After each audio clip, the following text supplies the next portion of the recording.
There was a boy named John Smith who lived in Plainfield. He was very fond of scary emails and pop-ups. Every day he would find new ones and send them to other people that he knew. He even started making some himself and sending them to strangers. He loved to scare people on the internet. But one day, on November 2007, he opened up his inbox and found a message that appeared to be from two young girls. They called themselves the Smith sisters and told him that they were his older sisters, which confused him because he was an only child. They also said that years ago they had lived in that house. He replied saying that he didn't have any sisters and told them to get lost and leave him alone. But the next day he received a chilling message with some photo attachments. The first photo was of two young girls. The caption on it said, "Smith sisters murdered anonymously." In the email, the girls said that they were indeed his older sisters. They told him that in 1993 they had lived in the house. His bedroom had once been their bedroom.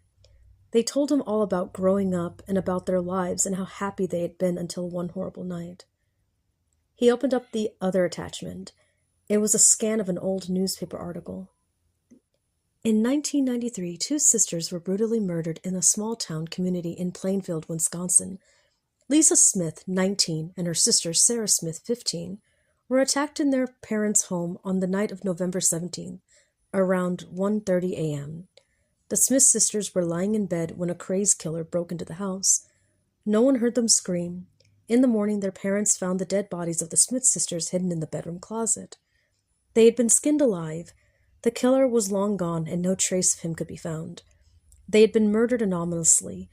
Police conducted an extensive investigation, but to no avail. The motives for the attack were never discovered, nor was the attacker ever found. The only lead authorities had was a series of strange emails found in Lisa's computer. The case was closed in October 2000.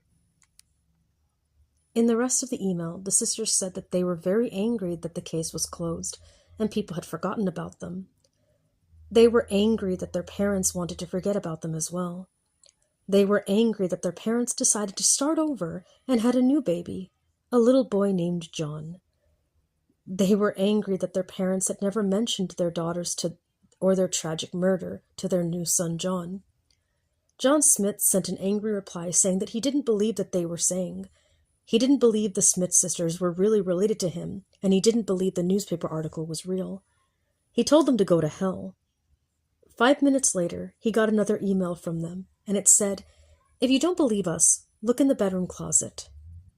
That was the last email that was found on John's computer. Police were unable to trace who had sent him the messages.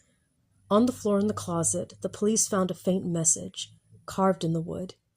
It simply read, "Lisa and Sarah, 1993. Underneath that was another carving that read, "John, 2007. No one knows what John did next, but in the morning, John's parents woke up to find their son missing. They then checked his bedroom closet and got the shock of their lives. There they found the dead body of their son. He had been skinned alive. No one knows what really happened that night. Police were only able to piece together parts of the story based on what they found on John's computer. The parents were devastated. How could this happen to a family? First, their daughters were murdered, and now, years later, their son was murdered. It seemed too weird to be just a coincidence. Two sisters are murdered, and then years later, their brother is murdered in exactly the same way, in exactly the same place. And the only evidence left behind were a few scary emails. It really makes you wonder.